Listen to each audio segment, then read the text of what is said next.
Sir, Bharat Hindu முன்னணி சார்பாக திரு யுவராஜ் அவர்கள் காவல்துறையினர்கிட்ட வேல் யாத்திரை ஒன்று போகணும் திருப்பரங்குன்றம் சர்ச்சை சார்பாக சென்னையிலன்னு ஒரு பர்மிஷன் கேட்டிருந்தார். அந்த பர்மிஷன் மறுக்கப்பட்ட நிலையில நீதிமன்றத்தை அணுகி இந்த பர்மிஷன் கொடுக்கணும்னு சொல்லி வழக்கு தொடர்ந்தது. அந்த வழக்கு ஜஸ்டிஸ் இளந்திரையின் முன்னாடி விசாரணைக்கு வந்தபோது அரசு தரப்புல ஆஜராகி இந்த வேல் யாத்திரையை சென்னையில நடத்தக்கூடாதுன்னு சில காரணங்களை நாங்கள் எடுத்துரைச்சோம். அதுல முதல் காரணம் என்ன அப்படின்னா, இந்த வேல் யாத்திரையை சென்னையில நடத்த வேண்டிய அவசியமே இல்லைங்கிறது முதல் காரணம்.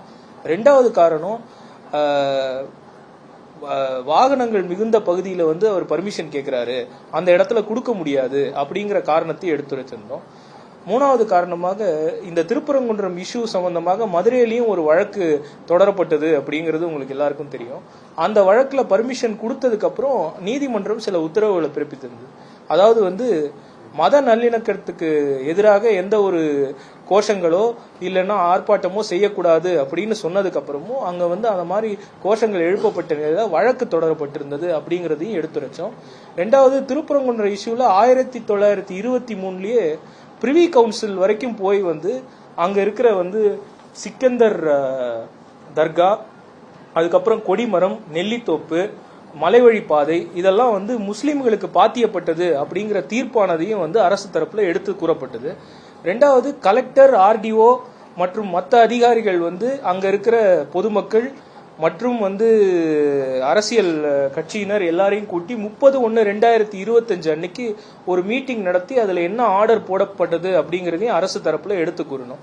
கொடுத்துட்டு இது மாதிரியான இந்த வேல் யாத்திரை நடத்துறதுக்கான பர்மிஷனை எங்கேயுமே வழங்கக்கூடாது, இது மத நல்லிணக்கத்துக்கு எதிராக நடத்தப்படுகிற ஒரு தேவையில்லாத போராட்டம் அப்படிங்கறதையும் அரசு தரப்புல எடுத்துரைத்த பிறகு நீதிமன்றம் எல்லா விதமான ஆவணங்களையும் சரிபார்த்து பின்பு எங்களுடைய வாதங்கள் அவர்களுடைய வாதங்களை கேட்டறிந்து சில உத்தரவுகளை பிறப்பித்திருக்காங்க. அந்த உத்தரவுல மெயினா என்ன சொல்லியிருக்காங்க அப்படின்னா, ஏற்கனவே இந்த போராட்டங்களுக்கு மதுரை உயர் நீதிமன்றத்துல வழங்கப்பட்டதுல நடந்த சிக்கல்கள், அங்க நடந்த போராட்டங்கள் நடந்தது.